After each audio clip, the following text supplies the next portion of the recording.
എല്ലാവർക്കും സ്വാഗതം. ഈ റിവ്യൂ ഇഷ്ടപ്പെടുവാണെങ്കിൽ ഒന്ന് ലൈക്ക് ചെയ്തും സബ്സ്ക്രൈബ് ചെയ്തും സപ്പോർട്ട് ചെയ്യണേ. അപ്പോൾ ശരണ്യെ കാണാനായിട്ട് സമുദായത്തിലെ 2 നേതാക്കന്മാർ വരുന്നുണ്ട്.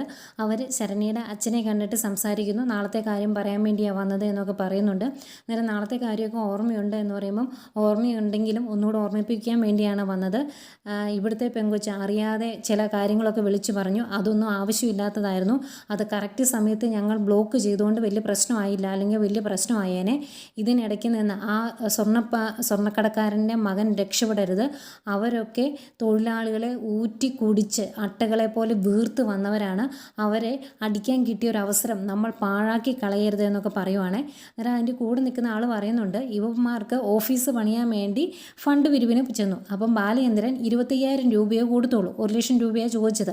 അന്നേരം 25,000 രൂപ കൊടുത്തതിൻ്റെ കലിപ്പ് അവർക്ക് മനസ്സിലുണ്ട്. അവർ പറയുവാണ്, പിശുക്കന്മാരുടെ രാജാവാക്കാൻ കൊള്ളാം അയാളെ. ആ രീതിയിലുള്ള ഒരു സ്വഭാവമുള്ള അയാളെ പാഠം പഠിപ്പിക്കാൻ നമുക്ക് കിട്ടിയ ഒരു അവസരമാണിത്. അതുകൊണ്ട് നമ്മൾ എല്ലാ കാര്യങ്ങളും ആലോചിച്ചേ പറയാവുള്ളൂ. മോളെ ഒന്ന് വിളിക്കാവോ, മോളോടൊന്ന് സംസാരിക്കണം എന്നൊക്കെ പറയുവാണ്. അന്നേരം ശരണ്യയുടെ അച്ഛനകത്തോട്ട് കയറി വരുന്നു. അലീന വരാതെ ആകത്തേക്ക് ആകെ വിഷമവും സങ്കടമൊക്കെ ആയി. ശരണ്യയ്ക്ക് ആകെ വിഷമിച്ചിങ്ങനെ ഇരിക്കുക. അന്നേരം അച്ഛൻ അടുത്തോട്ട് വന്നിട്ട് പറയും, മോളെ കാണാൻ വേണ്ടി അവർ സമുദായ നേതാക്കന്മാർ വന്നിട്ടുണ്ട്, മോൾ അങ്ങോട്ട് വാ എന്ന് പറയുമ്പം എനിക്ക് അവരെ ഒന്നും കാണണ്ട എന്ന് പറയും. അതെന്താ മോളെ അങ്ങനെ പറഞ്ഞത് എന്ന് ചോദിക്കുമ്പം ശരണ്യ പറയുന്നുണ്ട്, അവരല്ലേ അലീന ചേച്ചി എന്നിൽ നിന്നും അകറ്റിയത്, അതുകൊണ്ട് എനിക്ക് അവരെ കാണണ്ട എന്ന് പറയുമ്പോഴത്തേക്കും അച്ഛന് ദേഷ്യം വരിക. അച്ഛൻ അലീനയുടെ പേര് അവിടെ പോയി മിണ്ടിയേക്കരുത് എന്ന് പറയുമ്പോൾ, അതെന്താ വെച്ചാൽ ഇത്ര വിഷമം അലീന ചേച്ചിയുടെ പേര് പറയുമ്പം, അലീന ചേച്ചി അല്ലേ എന്നെ ആശ്വസിപ്പിച്ചത്, അലീന ചേച്ചി ഇവരൊക്കെ എന്തിനാ പേടിക്കുന്നത്, അവരെന്തിനാ അലീന ചേച്ചി എന്നെ കാണുന്നത് തടയുന്നത് എന്നൊക്കെ ചോദിക്കുമ്പോൾ, അവളെ ഓരോ കാര്യങ്ങൾ പറഞ്ഞ് നിൻ്റെ മനസ്സ് മാറ്റും, അതുകൊണ്ടാണ് എന്ന് പറയും. അന്നേരം അലീന ചേച്ചി എങ്ങനെ മനസ്സ് മാറ്റുമെന്ന് അച്ഛനെ പറയുന്നത് എന്ന് ചോദിക്കുമ്പം, എനിക്ക് ജീവിക്കേണ്ട, ഇനി ജീവിതമേ വേണ്ട എന്ന് പറഞ്ഞ് ഇവിടെ കിടന്ന് കരഞ്ഞവളല്ലേ നീ, നിന്നെ ഇതുപോലെ അവൾക്ക് മാറ്റിയെടുക്കാമെങ്കിൽ ഇനിയും മാറ്റിയെടുക്കാൻ പറ്റും എന്ന് പറയുമ്പം ശരണ്യ ചോദിക്കുന്നുണ്ട്, ഞാൻ അങ്ങനെ തന്നെ കിടന്നാൽ മതിയായിരുന്നു, അതായിരുന്നു അച്ഛന് ഇഷ്ടം എന്ന് ചോദിക്കുന്നുണ്ട്. അന്നേരം പിന്നെ അങ്ങേര് നിർബന്ധിക്കുക, മോളെ അച്ഛൻ പറയുന്നു ഒന്ന് കേൾക്ക്, മോൾ അങ്ങോട്ട് ഇറങ്ങി വാ, അവരെ ഒന്ന് അവർ കാണണമെന്ന് പറയുമ്പം പറ്റില്ല എന്ന് എങ്ങനെയാണ് പറയുന്നത്, മോൾക്ക് വേണ്ടിയാണ് അവർ ഈ ഓടി നടക്കുന്നത്, അവർ ഇങ്ങനെയൊക്കെ ചെയ്യുമ്പോൾ നമ്മൾ അവരോട് ഇത്തിരി വിനയത്തോടു കൂടി പെരുമാറണ്ടേ എന്നൊക്കെ പറഞ്ഞ് ഒരുവിധം ശരണ്യെ വിളിച്ചിറക്കി പുറത്തേക്ക് കൊണ്ടുവരും. എന്നിട്ട് ശരണ്യ വന്ന് അവരുടെ അടുത്ത് നിൽക്കുന്നതേക്കും അങ്ങനെ പറയുവാണ്, മോളെ നാളത്തെ കാര്യം പറയാൻ വേണ്ടിയാണ് ഞങ്ങൾ വന്നത്, 4 പേരെ നാളെ തിരിച്ചറിയണം, ഒരാളെ പോലും രക്ഷപ്പെടുത്തിയേക്കരുത്. ആ രോഹിത് എന്ന് പറയുന്നവനോട് ചെറിയൊരു അലിവ് മോൾക്ക് തോന്നിയായിരുന്നു, അതിൻ്റെ പേരിലാണല്ലോ ആ അലീന എന്ന് പറയുന്നവരോട് മോൾ ചില കാര്യങ്ങളൊക്കെ തുറന്നു പറഞ്ഞത്, അതിൻ്റെ ഒന്നും ആവശ്യമില്ലായിരുന്നു. ശത്രുവിനെ ശത്രുവായി തന്നെ നമ്മൾ കാണണം. അത് ഞങ്ങൾ കറക്റ്റ് സമയത്ത് ബ്ലോക്ക് ചെയ്തതുകൊണ്ട് പ്രശ്നമായില്ല, അല്ലെങ്കിൽ അത് വലിയ പ്രശ്നമായേനെ. അതുകൊണ്ട് മോൾ ഞങ്ങൾ പറഞ്ഞ പോലെ ഒക്കെ ചെയ്യണം. മോൾക്ക് വേണ്ടി ഞങ്ങൾ എന്തൊക്കെ ചെയ്തെന്നറിയാവോ, പോലീസ് സ്റ്റേഷൻ പിക്കറ്റിങ്, അതുപോലെ സെക്രട്ടേറിയറ്റ് മാർച്ച്, അങ്ങനെ പലതും ഞങ്ങൾ ചെയ്തിട്ടുണ്ട്. ഇപ്പം ബക്കറ്റ് പിരിവൊക്കെ നടത്തിക്കൊണ്ടിരിക്കുന്ന മോൾക്ക് വേണ്ടിയാണെന്നൊക്കെ പറഞ്ഞ് അമ്മമാർ കുറേ ദാരിദ്ര്യമൊക്കെ പറയും. ഇത്രയൊക്കെ പറഞ്ഞിട്ട് ശരണ്യയോട് നാളത്തെ കാര്യം ഓർമ്മയുണ്ടല്ലോ എന്നൊക്കെ പറഞ്ഞ് ഒന്നുകൂടി ഒന്ന് ഓർമ്മിപ്പിച്ചിട്ട് പോവുക എന്ന് പറഞ്ഞാൽ അവരങ്ങ് പോകുമ്പം ശരണ്യ അച്ഛൻ ഇങ്ങനെ നോക്കി ഒന്ന് നിന്നിട്ട് ഇങ്ങനെ ഇഷ്ടപ്പെടുന്നില്ല ശരണ്യയ്ക്ക് ഇതൊന്നുമേ. ഇത്തിരി ദേഷ്യഭാവത്തിൽ ശരണ്യ അകത്തേക്ക് കയറി പോവാം. അച്ഛൻ കുറച്ച് നേരം അവിടെ ഇങ്ങനെ നോക്കിയെങ്കും അത് കഴിഞ്ഞ് ശരണ്യയുടെ റൂമിലേക്ക് ചെല്ലുവാണ്.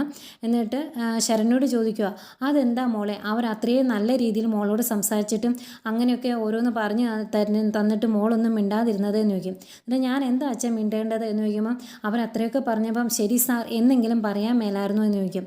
അന്നേരം ശരണ്യ പറയുന്നുണ്ട്, അവരൊന്നും ശരിയാണ് എന്ന് എനിക്ക് തോന്നുന്നില്ല, അവരെ ഒന്നും എനിക്ക് ഇഷ്ടമല്ല എന്ന് പറയുമ്പോൾ, അതെന്താ മോൾ ഇങ്ങനെയൊക്കെ പറയുന്നത്, അവർ നമുക്ക് വേണ്ടി ഇത്രയൊക്കെ ചെയ്യുന്നത്, മോൾക്ക് ജോലി മേടിച്ച് തരാൻ വേണ്ടിയും അതുപോലെ ഫണ്ട് പിരിവിനും ഒക്കെ വേണ്ടി അവരെന്തോരം കഷ്ടപ്പെടുന്നുണ്ടെന്ന് അറിയാവോ, അവരിങ്ങനെയൊക്കെ ചെയ്യുന്നത് അവർക്ക് തലക്കാച്ചിലായിട്ടൊന്നും അല്ല എന്നൊക്കെ പറയുന്നുണ്ട്. അന്നേരം ശരണ്യ പറയുവാണ്, എനിക്ക് അലീന ചേച്ചിയോട് സംസാരിച്ചാൽ മതിയായിരുന്നു, ആ ഒരു ആശ്വാസം മതിയായിരുന്നു എന്ന്. അന്നേരം അതിനെപ്പറ്റി നീ മിണ്ടിയേക്കരുതെന്നൊക്കെ പറയുന്നുണ്ട്.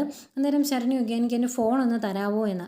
അന്നേരം അങ്ങോട്ടേക്ക് ഗോപം വരും. എന്നിട്ട് ഗോപം പറയുവാണ്, നിനക്ക് ഫോൺ തരികയില്ല, നാളത്തെ കോടതി കഴിയുമ്പോഴേ നിനക്ക് ഫോൺ തരുവുള്ളൂ, നിനക്ക് അവളെ വിളിക്കാൻ വേണ്ടിയല്ലേ എന്ന് ചോദിക്കും. എന്നിട്ട് ശരണ്യ പറയും, ഇല്ല ഞാൻ ചേച്ചി വിളിക്കുകയില്ല, ആ നമ്പർ ബ്ലോക്ക് ചെയ്തിട്ട് തന്നാൽ മതി, അങ്ങനെയെങ്കിലും എനിക്ക് ഫോൺ തരാമോ എന്ന് ചോദിക്കുമ്പം തരികയില്ല, ഞാൻ നമ്പർ ബ്ലോക്ക് ചെയ്തിട്ടുണ്ടെങ്കിൽ നീ മെസ്സേജ് ചെയ്യും, അതുകൊണ്ട് തരികയില്ല എന്ന് പറയുവാണേ. അപ്പോഴത്തേക്കും റൂമിലേക്ക് അമ്മയും അതുപോലെ ഓമനക്കുട്ടനും വരും. അന്നേരം അമ്മയോട് പറയുന്നുണ്ട്, അമ്മ എൻ്റെ ഫോണൊന്ന് തരാൻ പറയാമെന്ന്. അന്നേരം അമ്മ പറയും, എടാ വയ്യാതിരിക്കുന്ന കൊച്ചല്ലേ നീ ആ ഫോണും കൊടുക്കുന്നു പറയുമ്പോൾ, പിന്നെ വയ്യാതിരിക്കുന്ന കൊച്ച് ഇവൾക്ക് ഫോൺ കൊടുത്തിട്ടുണ്ടെങ്കിൽ അന്നേരം അവൾ മറ്റവളെ വിളിക്കും, അയ്യോ ആ മെസ്സേജൊക്കെ ഒന്ന് കാണണം, താലോലിച്ച് വാത്സല്യം വാരി കോരി കൊടുത്ത് മടി കയറ്റി ഇരുത്തുന്ന രീതിയിലാണ് മെസ്സേജൊക്കെ, അതിൻ്റെ ആവശ്യമില്ല എന്ന് പറയുവാണ് ഗോപൻ. അന്നേരം ശരണ്യ പറയുന്നുണ്ട്, ഇവിടെയുള്ളവരൊക്കെ എന്താണ് മനസ്സിൽ ഉദ്ദേശിച്ചേക്കുന്നതെന്ന് എനിക്ക് നന്നായിട്ട് അറിയാം. ഞാൻ ഓമനക്കുട്ടനോട് അവൻ്റെ ഫോണൊന്നും തരാമോ എന്ന് ചോദിച്ചപ്പോൾ പോലും അവന് തന്നില്ല, എനിക്കെല്ലാവരെയും മനസ്സിലാകുന്നുണ്ട് എന്ന് ശരണ്യ പറയുമ്പം അച്ഛൻ പറയുവാണ്, നമ്മളെല്ലാവരും ഒരുമിച്ച് നിൽക്കേണ്ട സമയമായി ഇത് എന്ന്. അന്നേരം ശരണ്യ പറയും, അതെന്തിനാണ് ഒരുമിച്ച് നിൽക്കുന്നതെന്നൊക്കെ എനിക്ക് മനസ്സിലായി, നിങ്ങൾക്കാർക്കും എന്നോട് സ്നേഹമൊന്നുമില്ല എന്നിങ്ങനെ പറയുന്നുണ്ട്. അന്നേരം അമ്മ കുറേ ഉപദേശിക്കും, മോളെ നീ അലീനെ കാണണം അല്ലെങ്കിൽ അലീനയോട് സംസാരിക്കണം എന്നൊക്കെ പറഞ്ഞ് വാശി പിടിക്കരുത്, അലീനയ്ക്ക് എന്ത് ചെയ്യാൻ പറ്റും, കുറേ ആശ്വസിപ്പിക്കാൻ പറ്റും നിന്നെ, അല്ലാതെ വേറെ ഒന്നും സാധിക്കുകയില്ല, അങ്ങനെയാണോ മറ്റുള്ളവർ, അവർ പറയുന്നത് കേൾക്കണം കേട്ടോ മോള് എന്നൊക്കെ പറയുമ്പം ശരണ്യ പറയുക, എനിക്ക് വേറെ ഒന്നും വേണ്ടായിരുന്നു, ജോലിയും വേണ്ടായിരുന്നു, പണവും വേണ്ടായിരുന്നു, ഒന്നും വേണ്ടായിരുന്നു, അലീന ചേച്ചിയുടെ ആ ആശ്വാസം മാത്രം മതിയായിരുന്നു എന്ന് പറയുമ്പം അച്ഛൻ പറയുക, ആവശ്യമില്ലാത്തൊന്നും പറയരുത് എന്ന്.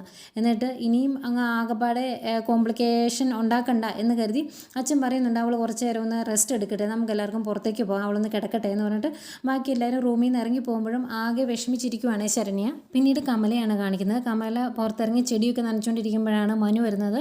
അന്നേരം അമ്മയ്ക്ക് ഇങ്ങനെയുള്ള പണിയൊക്കെ ചെയ്യാൻ അറിയാവോ എന്ന് ചോദിക്കും. അന്നേരം പറയുവാണ്, ആകെ വിഷമിച്ച് സമാധാനമില്ലാതെ ഓടി നടക്കുമായിരുന്നു ഞാൻ, അന്നേരം ഇതൊക്കെ എങ്ങനെയാണ് ഞാൻ ചെയ്യുന്നതെന്ന് ചോദിക്കുമ്പോൾ, ആ സമാധാനക്കേടൊക്കെ അമ്മ തന്നെ ഉണ്ടാക്കി വെച്ചതല്ലേ, മോൻ്റെ എല്ലാ കൊള്ളരുതായ്മയ്ക്കും അമ്മയല്ലേ കൂട്ടുനിന്നത്, അപ്പോൾ അനുഭവിച്ചോ എന്ന് പറഞ്ഞിട്ട് അകത്തേക്ക് കയറി പോകാൻ തുടങ്ങുകയാണ്. അന്നേക്കും കമല പുറകെ ഓടിച്ചില്ലും. എന്നിട്ട് ഞാൻ എന്താടാ ചെയ്തത്, ഞാൻ എന്തിനു കൂട്ടുനിന്നു എന്നാണ് ഈ പറയുന്നതെന്ന് ചോദിക്കുമ്പോൾ, എന്താണ് എന്നൊക്കെ എനിക്കറിയാം, അമ്മ ഇവിടെ ഇരിക്കുന്നതുകൊണ്ട് അമ്മ ഒന്നും അറിയുന്നില്ലെന്നേ ഉള്ളൂ, പുറത്തേക്ക് ഇറങ്ങി നോക്കുക, ആൾക്കാരെ ഫേസ് ചെയ്യുന്നത് ഞങ്ങളല്ലേ എന്നൊക്കെ ഇങ്ങനെ പറയുമ്പം കമല പറയുവാണ്, ഹരി അവനെ കൂട്ടുകാരെല്ലാവരും കൂടി പെടുത്തിയതാണ്, അവനൊരു പാവമാണ് എന്നൊക്കെ പറയുമ്പം മനു പറയുന്നുണ്ട്, അങ്ങനെ തന്നെയാണ് അവരുടെ ബാക്കി കൂടെയുള്ളവരുടെ അച്ഛനമ്മമാർ പറയുന്നത്, രോഹിത് ശങ്കർ അവരെ ചതിച്ചതുകൊണ്ടാണ് അവർ ഈ കേസിൽ പെട്ടത് എന്ന്, അമ്മയ്ക്കിതൊന്നും അറിയണ്ടല്ലോ എന്ന് പറഞ്ഞിട്ട് മനു അകത്തേക്ക് പോകാൻ തുടങ്ങുമ്പോൾ പിന്നെയും ചോദിക്കും, എടാ നീ ബാലേന്ദ്രനെ കാണാൻ പോയിട്ട് എന്തായി എന്ന്. അന്നേരം അങ്കിള് അലീനയുടെ അനിയത്തിയില്ലേ അവളുടെ വീട്ടിലോട്ട് പോയതാന്ന് പറയുമ്പോൾ, ആ പെണ്ണിനെ പോയി കണ്ടിട്ട് എന്താ കാര്യം എന്ന് ചോദിക്കും. അന്നേരം മനു പറയുന്നുണ്ട്, ആ പെണ്ണിനെ കാണാനല്ല പോയത്, അവിടുത്തെ അങ്കിളും ആൻറ്റിയും അവർക്ക് കുറേ ഹോൾഡൊക്കെ ഉള്ള ആൾക്കാരാണ്, അവർ അന്ന് ശ്രമിച്ചിട്ടാണ് അലീനയെ പോലീസ് സ്റ്റേഷനിൽ നിന്ന് ഇറക്കാൻ പറ്റിയത്, അവരെ കാണാൻ വേണ്ടിയിട്ടാണ് പോയത് എന്ന് പറയുമ്പം കമല ചോദിക്കും, അങ്ങനെയാണെങ്കിലേ ആ വഴി നമുക്ക് ഹരിയെ കൂടി എങ്ങനെയെങ്കിലും രക്ഷപ്പെടുത്തിയാലോ, നീ ഒന്ന് ബാലേന്ദ്രനോട് പറയാമോ എന്ന് ചോദിക്കുമ്പോൾ, അങ്ങോട്ട് ചെന്നേച്ചാലും മതി എന്ന് പറയും. അന്നേരം കമല പറയുവാണ്, അല്ല കാര്യം കാണാൻ കഴുതക്കാലം പിടിക്കണം എന്നാണല്ലോ എന്ന്. അന്നേരം മനു പറയും, അത് സാരമില്ല, അമ്മ പോയി അങ്ങ് പിടിച്ചാൽ മതി, കഴുത പോയി ആ കാല് പിടിക്കുക, എന്നിട്ട് ചവിട്ട് കിട്ടുവാണെങ്കിൽ മേടിച്ചുകൊണ്ടങ്ങ് പോരെ എന്ന്.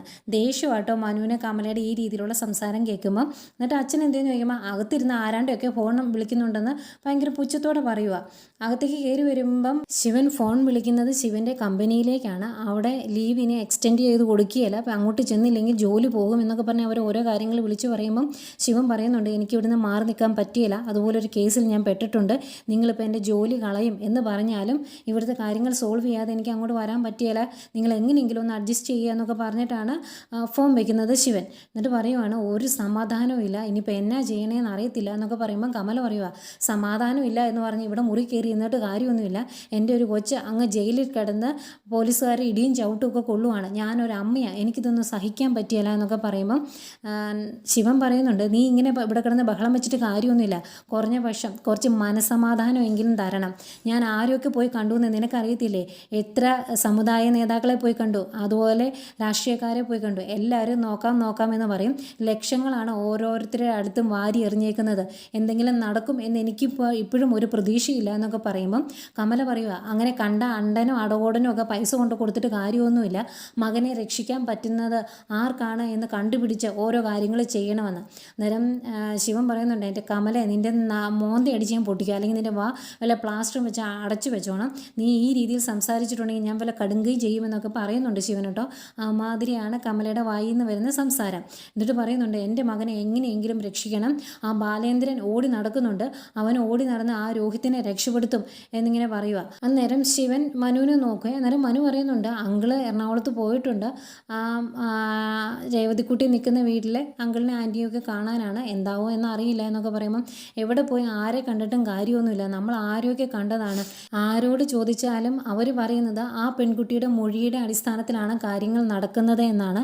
ആ മൊഴി മാറ്റിയാൽ മാത്രമേ എന്തെങ്കിലും ചെയ്യാൻ പറ്റുള്ളൂ എന്ന് എല്ലാവരും പറയുന്നുണ്ട് എന്ന് പറയുമ്പം കമല പറയുക, എങ്കിൽ ആ പെണ്ണിൻ്റെ മൊഴി മാറ്റാനുള്ള എന്തെങ്കിലും ചെയ്യുമെന്ന്. അന്നേരം ശിവൻ ചോദിക്കും, അത് പെട്ടെന്ന് നമുക്കങ്ങ് ചെയ്യാൻ പറ്റുന്ന കാര്യമാണോ? ആ വീട്ടുകാർക്ക് ഏകദേശം ഒരു 25 ലക്ഷമോ അതിന് മുകളിലോ കൊടുക്കാമെന്ന് ഞാൻ പറഞ്ഞതാണ്. പക്ഷേ സമുദായ നേതാക്കന്മാർ സമ്മതിക്കത്തില്ല. അവന്മാർക്ക് ഈ കേസ് നടത്തണം, എങ്ങനെയെങ്കിലും നമ്മളെ നാറ്റിക്കണം, കുറച്ച് കാശുള്ള വീട്ടിലെ ആമ്പിള്ളേരെ നാറ്റിക്കണം എന്നേ ഉള്ളൂ എന്ന് ശിവൻ പറയുമ്പം മനു ചോദിക്കുന്നുണ്ട്, അങ്ങനെ പറഞ്ഞിട്ട് കാര്യമുണ്ടോ, തെറ്റ് നമ്മുടെ ഭാഗത്തല്ലേ എന്ന്. അന്നേരം തെറ്റ് നമ്മുടെ ഭാഗത്താടാ, സമ്മതിച്ചു, പക്ഷേ എങ്ങനെയെങ്കിലും രക്ഷപ്പെടുത്താൻ മാർഗ്ഗമുണ്ടോ എന്നല്ലേ നോക്കുന്നത് എന്നൊക്കെ ഇങ്ങനെ പറയുവാണേ. അതിനിടയ്ക്ക് കമല പറയുന്നുണ്ട്, ഈ പ്രായത്തിലുള്ള ആമ്പിള്ളേർക്ക് ഇതുപോലുള്ള ചെറിയ കുസൃതിയൊക്കെ ഉണ്ട്, അതിന് ഇനി മാത്രം പറയേണ്ട കാര്യമൊന്നുമില്ല എന്നൊക്കെ പറയുന്നുണ്ട് കേട്ടോ. കമലയുടെ സ്വഭാവം കൊണ്ട് തന്നെയാണ് ഹരി ഈ രീതിയിൽ അധപ്പതിച്ചു പോയത്. എന്നിട്ടും ആ തള്ളയ്ക്ക് യാതൊരു മാറ്റവുമില്ല. ഏതായാലും ഇത്രയൊക്കെ പറഞ്ഞിട്ടും പിന്നെയും ടെൻഷനാണ് കമലയ്ക്ക്. കമല പറയുക, ആ രോഹിത്ത് ജാമ്യം കിട്ടി പുറത്തിറങ്ങുകയും ഹരി ജയിലിലേക്ക് പോവുകയും ചെയ്തിട്ടുണ്ടെങ്കിൽ പിന്നെ നമ്മൾ ജീവിച്ചിരുന്നിട്ട് കാര്യമില്ല എന്ന്. അന്നേരം മനു ചോദിക്കും, അപ്പോൾ അമ്മയ്ക്ക് അതാണ് വിഷമം, രോഹിത്ത് പുറത്തിറങ്ങുമോ എന്നുള്ളതാണ് ടെൻഷൻ, അല്ലാതെ സ്വന്തം മകൻ അകത്ത് കിടക്കുന്നതിലല്ലേ ടെൻഷൻ എന്ന് ചോദിക്കുമ്പം കമല പറയും, എടാ ഞാൻ അങ്ങനെയാണോ പറഞ്ഞത്, രോഹിത്ത് അകത്ത് കിടക്കുമോ പുറത്തിറങ്ങുമോ എന്ത് ചെയ്താലും എനിക്കൊരു കുഴപ്പമില്ല, എൻ്റെ മകൻ എങ്ങനെയെങ്കിലും പുറത്തിറങ്ങണം, അത് മാത്രമേ എൻ്റെ ആഗ്രഹമുള്ളൂ എന്നൊക്കെ പറയുമ്പം ഏതായാലും ഇവിടെ കിടന്ന് ഇങ്ങനെ വഴക്കുണ്ടാക്കിയിട്ടോ ചർച്ച ചെയ്തിട്ടോ ഒരു കാര്യവുമില്ല, നാളെ ഏതായാലും കാര്യങ്ങൾ കോടതിയിലേക്ക് എത്തും, അന്നേരവേ ജാമ്യം കിട്ടുമോ എന്ന് പോലും അറിയാൻ പറ്റുള്ളൂ എന്ന് പറയുന്നുണ്ട് മനു. എന്നിട്ട് ശിവനോട് ചോദിക്കും, വക്കീലിനോട് കാര്യങ്ങളൊക്കെ സംസാരിച്ചായിരുന്നു എന്ന് ചോദിക്കുമ്പം ശിവൻ പറയുന്നുണ്ട്, പറഞ്ഞു അവർ എപ്പോഴും നമ്മളെ സമാധാനിപ്പിക്കാൻ വേണ്ടി നമുക്ക് അനുകൂലമാണ് കാര്യങ്ങൾ എന്ന് പറയും, പക്ഷേ എന്താണ് സംഭവിക്കാൻ പോകുന്നത് എന്ന് നമുക്ക് നാളെയല്ലേ അറിയാൻ പറ്റുള്ളൂ എന്ന് പറയുന്നുണ്ട് കേട്ടോ ശിവൻ.